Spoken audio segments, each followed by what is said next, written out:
My name is Chris Harris and I'm from AlleryTutors.com, and in this video we're going to look at Friedel-Crafts Alkylation. Now this is actually very similar reaction to Friedel-Crafts acylation. So if it's the acylation reaction that you're looking for, if you just click on the link below, you can have a look at that one. But again, this is very similar to this. I'm just going to very quickly go over the mechanism. So it's an electrophilic substitution reaction. We have an electrophile in this case for this reaction is CH3+. Again, that could be any length, depends on the reagent that you're using. And we're going to substitute hydrogen on a benzene as well. Now, this is done in 2 steps, like most reactions to do with benzene. We have to make our electrophile first, and this is the CH3+. And then our second step is to substitute the hydrogen on the benzene. Now, we're going to use something called a halogen carrier. Now, halogen carrier is a catalyst that effectively, as it suggests, carries a halogen. Now, the reagents for this is basically, we're going to use benzene, we're going to use our AlCl3, which is our halogen carrier, and we're going to use a haloalkane. In this case, we're going to use chloromethane, but it could be any halogen, it could be any carbon length as well, but that's not going to be too much of a problem. So just watch out for that on your exam. Now, we're going to start by making our electrophile, and because benzene is very difficult to actually react, it's a really stable molecule. Our electrophile has got to be a proper positive charge. It can't be just a delta positive that exists on this carbon, because that isn't powerful enough to actually break the benzene ring. So we're going to start by making this full positive charge, this cation, and we're going to do this using a halogen carrier. Now, our halogen carrier has got a metal in the middle of it with 3 chlorines surrounding it, and this metal is delta positive. And because it's delta positive, it actually is attracted. It attracts the negative part of this molecule, which is the chlorine, and that's exactly what it does. So our AlCl3, which is a halogen carrier, takes the chlorine from the CH3. So we make AlCl4-, and what we're left with is the CH3+. So let me just write that out again. There you go. So CH3+, and this is your electrophile, which is this one here. That's your electrophile, which is on there. And basically we use this electrophile, and we're then going to do the second step, which is substituting the hydrogen.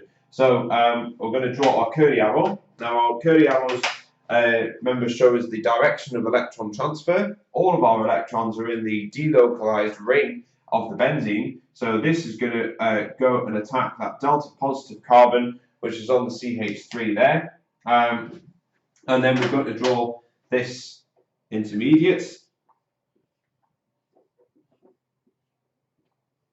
which we'll draw, that out, which we'll add on here. So we'll have a CH3 that's been added on, and our hydrogen is also there as well. Now, in terms of the ring structure, because we've actually added another molecule onto this carbon here, this has now got 4 different bonds. Carbon, that's enough for carbon, so you can't have the delocalized electrons here anymore. It doesn't need it.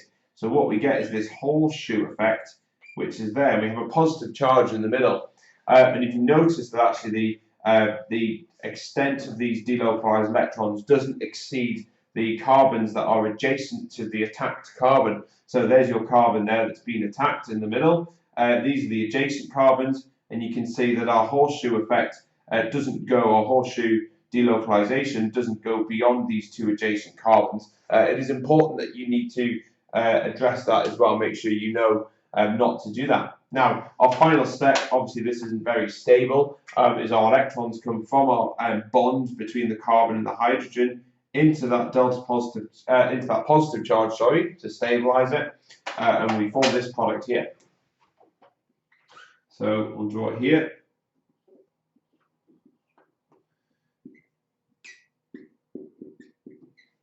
Okay, and we also have a H+ as well. So you can see here that the name of this product is actually methyl benzene.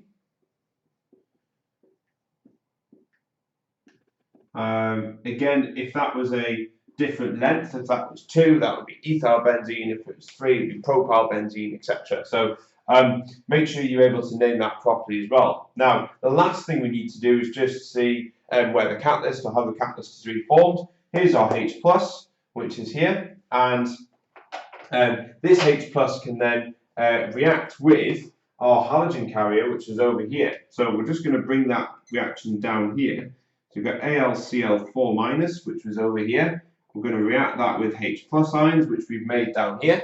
And if we do that, we should reform our catalyst back, which is AlCl3, and we also form HCl. Now, HCl is really acidic. It's white misty fumes, not very nice to breathe in. You should use a fume cupboard or somewhere that's really well ventilated.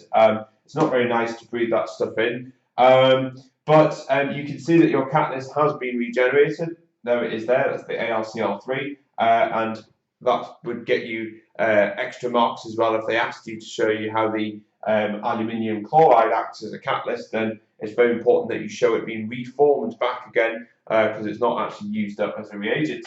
But that's it really. That's Friedel-Crafts Alkylation. Hope that helps. Bye.